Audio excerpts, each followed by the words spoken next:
तो आज हम देखेंगे nursing care plan for fever. जो most commonly nursing care plan रहता है फीवर का, specially in the F1 subject. जब प्रैक्टिकल एग्ज़ाम रहती है तो F1 के केसेस में सबसे ज़्यादा फीवर की केस मिलती है। तो अगर फीवर की केस आए तो क्या नर्सिंग केयर प्लान लिखना है और पेशेंट को क्या नर्सिंग केयर प्लान प्रोवाइड करना है, तो आज हम देखेंगे। सबसे पहले हम देखेंगे फीवर यानी क्या है। फीवर को पायरेक्सिया भी कहते हैं और हाइपरथर्मिया भी कहते हैं। Fever is a temporary elevation of the body temperature, usually due to infection और इन्फ्लेमेशन। क्या है fever? It is a temporary elevation of the body temperature. मतलब क्या है, कुछ टाइम के लिए जो बॉडी का टेम्परेचर है वो क्या हो जाता है, एलिवेट हो जाता है। क्यों होता है? ड्यू टू द इन्फेक्शन और इन्फ्लामेशन। अगर कोई इन्फेक्शन हुआ है तो, जैसे कि कोई ऑपरेशन के बाद और कोई छोटी मोटी प्रोसीजर अगर बॉडी पे की गई हो तो उसके बाद, और इन्फ्लामेशन मतलब कहाँ पे अगर थोड़ी सूजन आई हो, स्वेलिंग आई है, तो उससे भी क्या होता है, कई कभार फीवर आ जाता है।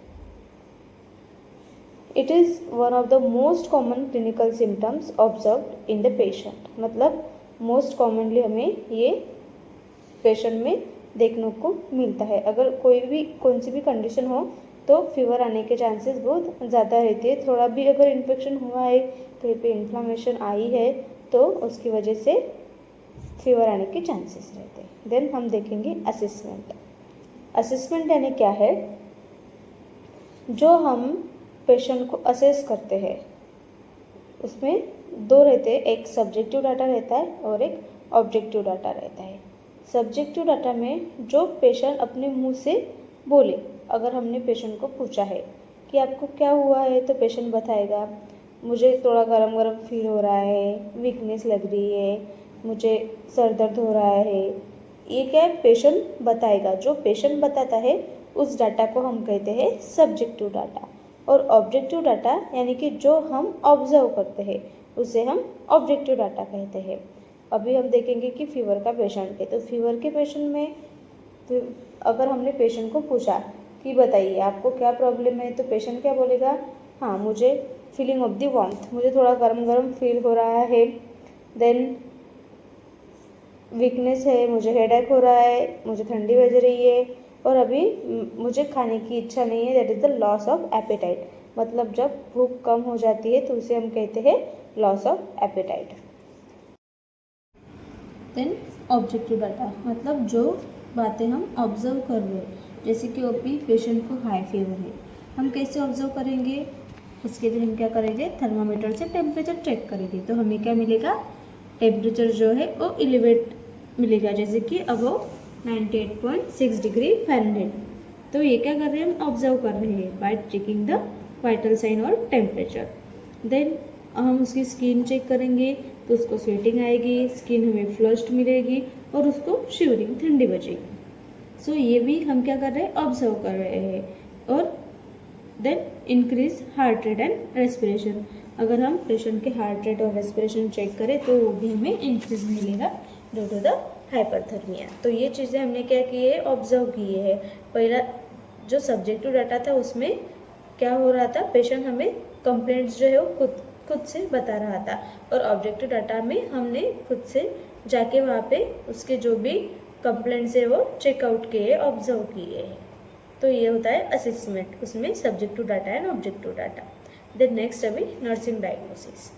नर्सिंग डायग्नोसिस क्या है? सबसे पहला नर्सिंग डायग्नोसिस है हाइपरथर्मिया, मतलब हाई टेम्परेचर। जब टेम्परेचर ज़्यादा होता है तो उसे हम कहते हैं हाइपरथर्मिया, और जब टेम्परेचर नॉर्मल से कम हो जाता है तो उसे हम कहते हैं हाइपोथर्मिया। तो यहाँ पे क्या है, अभी हाइपरथर्मिया, मतलब जो टेम्परेचर है वो नॉर्मल टेम्परेचर से ज़्यादा बढ़ चुका है। Related to what? यहाँ पे नर्सिंग डायग्नोसिस में 3 कंपोनेंट होने चाहिए। पहला कंपोनेंट हमारा है हाइपरथर्मिया, दूसरा कंपोनेंट है रिलेटेड, मतलब किसकी वजह से आया है temperature, either from the infection और इन्फ्लामेशन। मतलब क्या है, रिलेटेड टू इन्फेक्शन और the inflammation as evidence by. अभी तीसरा कंपोनेंट क्या है, ठीक है, टेम्परेचर आया है, तो क्यों आया है? इन्फेक्शन की वजह से। और आपको कैसे पता चला है? तो as evidence by elevated body temperature. जैसे कि हमने टेम्परेचर चेक किया है बाय यूजिंग थर्मामीटर, तो हमें क्या मिला है? टेम्परेचर जो है वो ज़्यादा मिला है। That is evidenced by elevation of the body temperature, flushed skin and increase the pulse rate. तो ये 3 कंपोनेंट जो है वो हमेशा नर्सिंग डायग्नोसिस में इंक्लूड होने चाहिए।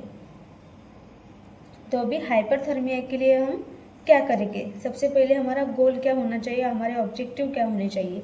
शॉर्ट टर्म गोल में मतलब इमीडिएटली हमें क्या करना है, हमारा इमीडिएट गोल क्या रहेगा वहाँ पे कि reduce the body temperature to the normal range within 24 hours. मतलब 24 आवर्स में हमें क्या करना पड़ेगा? जो पेशेंट का बॉडी टेम्परेचर है वो रिड्यूस करना हमारा शॉर्ट टर्म गोल रहेगा। Then relieve the discomfort from the fever symptoms. मतलब फीवर की वजह से जो भी डिस्कम्फर्ट्स आए हैं वो हमें रिलीव करने, रिड्यूस करने, ये हमारा शॉर्ट टर्म गोल है। मतलब इमीडिएटली हमें ये सब चीज़ें वहाँ पे करनी पड़ेगी। देन लॉन्ग टर्म गोल क्या रहेगा हमारा? This is what? Identify and treat the underlying cause. मतलब फीवर क्यों आया है वो हमें आइडेंटिफाई करना है। और लॉन्ग टर्म गोल कि इससे आगे कभी भी फीवर न आना चाहिए, इसलिए हमें क्या करना है वो रहता है long term goal. Short term मतलब इमीडिएटली और लॉन्ग टर्म मतलब for the period of long duration. Then maintain the normal body temperature consistently. इसके आगे हमेशा जो भी पेशेंट है उसका टेम्परेचर जो है वो नॉर्मल बना रहा है कंसिस्टेंटली, उसके लिए हम ट्राई करेंगे। तो शॉर्ट टर्म में इमीडिएट एंड लॉन्ग टर्म में for the period of long duration.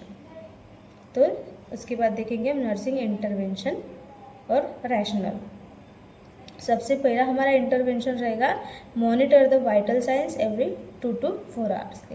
सबसे पहले हमें पेशेंट का वाइटल साइंस चेक करना पड़ेगा 2 to 4 आवर्ली। उससे हमें पता चलेगा कि जो भी उसके वाइटल साइंस है, जैसे कि वाइटल साइंस में क्या क्या इंक्लूड रहता है? Temperature, pulse, respiration, blood pressure. अभी एक नया आया है इंक्लूड पैरामीटर उसमें जो कि है पेन का। तो ये सब चीज़ें हमें वहाँ पे मॉनिटर करने हैं फॉर ईच 2 to 4 आवर। क्यों करने हैं? To assess the effectiveness of intervention. मतलब जो भी प्लान हम वहाँ पे इम्प्लीमेंट कर रहे हैं, जो भी बातें हम वहाँ पे कर रहे हैं, तो वो कितने इफेक्टिव है वो देखने के लिए हम क्या करेंगे?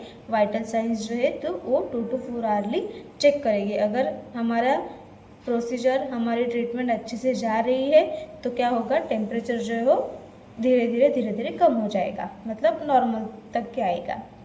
देन सेकेंड नर्सिंग इंटरवेंशन क्या रहेगा? Provide a tepid sponge bath if temperature is more than 38.5 degree Celsius. अगर 38.5 डिग्री सेल्सियस के ऊपर अगर मतलब बराबर अगर टेम्परेचर है तो वहाँ पे हमें टैपेड स्पंज बाथ देना पड़ेगा। क्यों देंगे हम tepid sponge bath? Promote the heat loss through the evaporation. मतलब जितना हम वहाँ पे टैपेड स्पंज बाथ देंगे तो उससे क्या होगा?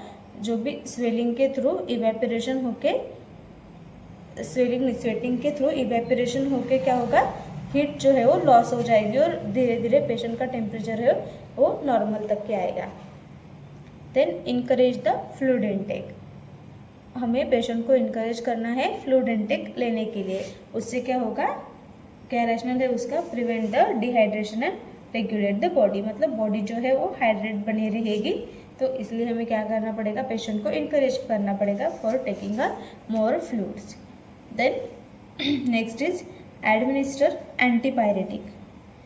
हमें क्या करना पड़ेगा? एंटीपायरेटिक देनी पड़ेगी। बट यहाँ पे आप एक सेंटेंस ऐड कर लेना, administer antipyretic as per the order of और as per the prescription of the physician. मतलब जो प्रिस्क्राइब करेंगे फिजिशियन उनके अकॉर्डिंग ही हमें वहाँ पे एंटीपायरेटिक देनी पड़ेगी as prescribe by the physician. Then reduce the fever and provide comfort. मतलब इससे क्या होगा? फीवर रिड्यूस हो जाएगा और पेशेंट को कंफर्ट फील होगा। Then keep clothing and bedding dry and light. मतलब अगर हम टैपेड स्पंज बाथ दे रहे हैं, पेशेंट को ज़्यादा स्वेट आ रहा है, अगर बेडशीट और जो भी बेडिंग वगैरह है वो ज़्यादा वेट है तो उसे हमें ड्राई रखना पड़ेगा। क्यों? To reduce the heat retention and promote the comfort. Then maintain room temperature around 20 to 22 degree Celsius. Proper हमें रूम टेम्परेचर रखना है, उससे पेशेंट को बेटर फील होगा। ये नर्सिंग केयर प्लान है और उसके रैशनल है जो कि हमें फीवर के पेशेंट को अप्लाई करने हैं। देन नेक्स्ट कुछ एडिशनल नर्सिंग केयर हमें वहाँ पे प्रोवाइड करनी पड़ेगी, जैसे कि encourage adequate rest and sleep, उससे पेशेंट को बेटर फील होगा और जल्दी से रिकवर होने में हेल्प मिलेगी। Observe for the sign of infection, जो भी कॉज से पेशेंट को फीवर आया है वो कॉज हमें वहाँ पे चेक करना पड़ेगा। इन्फेक्शन क्यों है, क्या साइन है, तो वो चेक करनी पड़ेगी, जैसे कि कफ है, रैश है, यूरिनरी सिम्टम्स है, वो हमें चेक करनी पड़ेंगे। Then educate the patient about the hydration, body को क्यों हाइड्रेट रखना है इसके बारे में हमें पेशेंट को बताना है, एजुकेट करना है। देन रेस्ट के बारे में बताना है, मेडिकेशन के बारे में हमें वहाँ पे उसको एडिशनल बताना है। अभी ये सब केयर करने के बाद हमें इवेल्युएशन में क्या मिलेगा, patient's temperature returns to the normal range. अगर हमारी केयर जो है वो इफ़ेक्टिव रही है, प्रॉपर हमने अगर नर्सिंग केयर वहाँ पे अप्लाई की है, तो at the end of evaluation, मतलब हम इवेल्युएट करेंगे एट द एंड हम चेकआउट करेंगे, तो वहाँ पे हमें क्या मिलेगा, पेशेंट का जो टेम्परेचर है वो नॉर्मल आ जाएगा। Then patient feels comfortable and hydrated, patient को कंफर्टेबल फील होगा, हाइड्रेट फील होगा। Then underlying cause of identified and manage, मतलब जो भी चीज़ से वहाँ पे पेशेंट को फीवर आया है वो हम वहाँ पे आइडेंटिफाई करके मैनेज कर चुके होंगे, that is the evaluation. Then conclusion, मतलब क्या कंक्लूजन निकलेगा वहाँ पे, effective nursing management of fever involves accurate assessment. अगर हमें प्रॉपरली फीवर को ठीक करना है तो उसके लिए हमें इफ़ेक्टिव नर्सिंग मैनेजमेंट वहाँ पे करनी पड़ेगी। उसमें क्या क्या इन्वॉल्व रहेगा, assessment, timely intervention and education to maintain the normal body temperature and prevent the complication, मतलब फीवर की वजह से जो भी आके कॉम्प्लिकेशंस आ सकते हैं तो वो सब भी यहाँ पे प्रिवेंट होगी। I hope you all are understand about the care plan for the fever. Thank you.